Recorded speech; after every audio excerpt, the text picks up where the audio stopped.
Welcome to another daytime episode of LonsTV. I finally got my shit together before 5 p.m. so I get natural light and it looks like a real room in here. I'm delighted.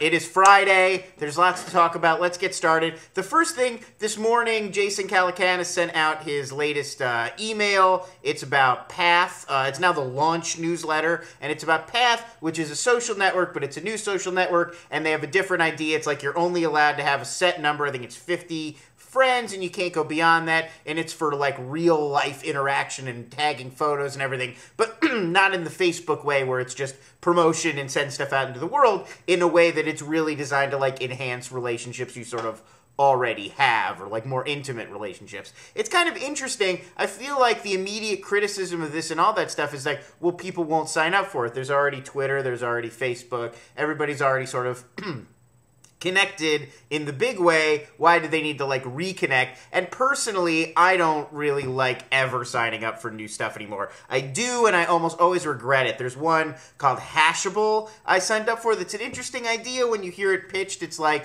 a way to introduce people through like Twitter and social media, and then you get a nice little page with like everything about the person you're being introduced to. And it's a neat idea, but now I get emails from them all the time, and there's always like, you're being followed and friended on Hashable, and it's like, oh, I have no more need for it. And Quora, which works great, but it's like, oh, it's got this friend follower component to it, and it's just overwhelming, and you can't possibly keep up. And you know, there's Blippy and there's GetGlue. I mean, there's so many of these, and it's not that any of them are bad ideas, but it's interesting that I'm feeling like the way that social networking is going to go, it seems like this paradigm of one big site will be where all your networks will live, so you avoid these kinds of issues with like bacon, like emails constantly, bacon like spam bacon, not bacon like you eat bacon. Like, the only way to deal with like the glut of emails and like the friending and refriending and refriending and refriending on every site, so you get these like relationships that only exist in your email inbox of like clicking follow over and over again. I feel like the only way to deal with that is going to be like one site, like a Facebook, and it's everybody's in it, and it's all together. And that's interesting because that's nothing like what real life is like. You don't have one network, you have a million little networks, and it's for every little aspect of your life. Like, you have all different groups of friends and family and people with whom you socialize, and you could say like there is one big macro network, like Los Angeles is a social network, or like the Los Angeles world of people who work in tech is a network, but it's really subdivisions and mini groups within that that are significant. That's where you spend your time day to day. And it's interesting that the online world does not seem to be able to map that functionality. You think it would, but then I go on like Ping, the iTunes social network, and it's the same people who follow me already on all the other networks, and now we're just having to like refollow each other, and it's redundant and nothing new gets said over there, and that's why everyone ignores it, or at least it's my opinion. So anyway, that's my thoughts on like new social networks, and they all seem to sort of try, and they're always like interesting ideas, but I don't really ever see it. I don't really think like it would have to be so compelling to make me and everyone else have to like migrate over like, you know, primitive Cro-Magnon man, like migrating across continents to like some new fertile crescent. Like, it would have to be pretty amazing. The main thing I wanted to review today on the show is the documentary Waking Sleeping Beauty, which I watched on DVD last night. It's by Don Hahn. He directed, I think he wrote it, he narrates it, and it's basically like behind the scenes at Walt Disney through the 70s, 80s, and 90s, like when they hit their like real creative slump, and it seemed like the animation division was dying in favor of like the theme parks and all the other parts of the merchandising, all the other parts of the business, and there were only a few like true believers, like some of the old animators who had stuck around and some of the new people who came in who like had this fascination with Disney, and then Roy Disney, who had this sort of like belief that the studio and the company couldn't really exist without the animation division, and then the number crunchers who were like, the animated movies aren't ever going to make money again, it's too expensive, it takes too long, let's forget about it and focus on like the cheeseburgers at, you know, by the I don't know. I couldn't. I should have been able to think of a Disneyland restaurant. The cheeseburgers at the Village House in Fantasyland. Like, let's work on that, because that's where the real money is. There you go. That would have been a better metaphor. Anyway, you see where I'm going with this. And then it's about, you know, Michael Eisner and Jeffrey Katzenberg coming in, and Frank Wells, and sort of their taking it in new directions, and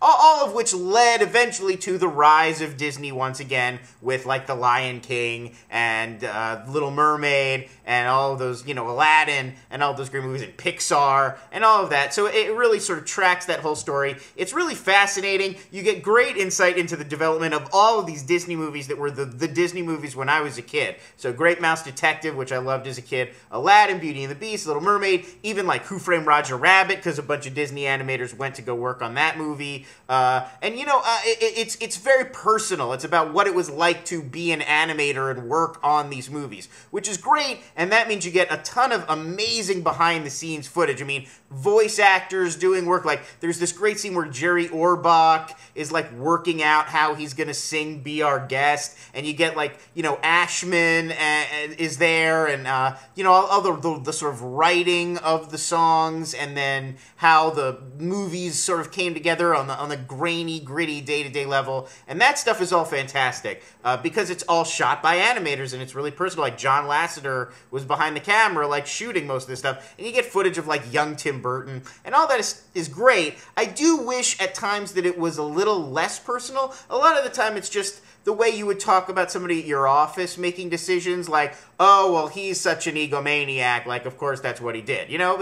And you use that shorthand because everybody knows everybody, and in a movie you're like, yeah, but did Jeffrey Katzenberg really make that decision because he's just an egomaniac? Or, like, did he have a side? Like, was there something else going on? And I wish it would be able to take a step back. Like, we never even get macro decisions, like who was hiring and firing a lot of these people, like, how were the decisions about what movies would come next being made, and, like, you never get any of that. You really don't get the overall view of, like, what Walt Disney was really like as a company. You get a view of, like, what it was like to work in the animation department at this time, which is good enough. I mean, I don't want to be, like, a crank and say it's not good, but I found myself wishing sometimes it would go bigger and I would get the full view instead of just this view of, like, what these guys had who were working and, you know, actually doing the drawings at this time. And I think one of the really interesting ideas explored by the film is this idea that Disney, it's one of the very rare companies maybe on Earth that's it's not a brand, it's a company, and it's an idea, and they really don't have a choice as a company. Most companies, it's like, they'll pivot, they'll do whatever it takes to, like,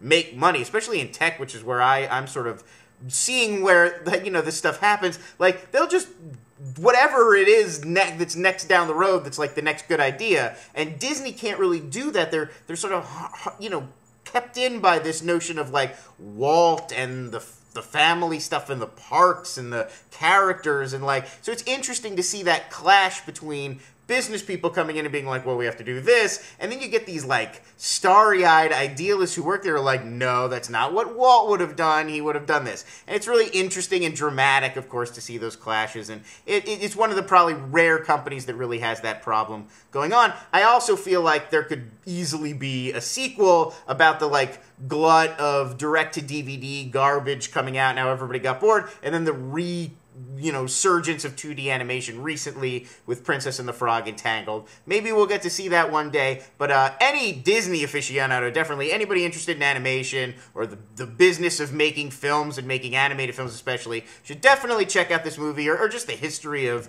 Disney as a brand and a company at this time. It's fascinating, totally insider, really great. It's available for rent from Netflix now. I recommend it, and thank you for joining me on the show. This is the end of week 3. Please subscribe if you have not already. We're over 9 minutes. I can't believe it. I'm deeply ashamed for going this long. It's not appropriate for YouTube at all. Thank you very much for watching. I'll see you next week on LonsTV.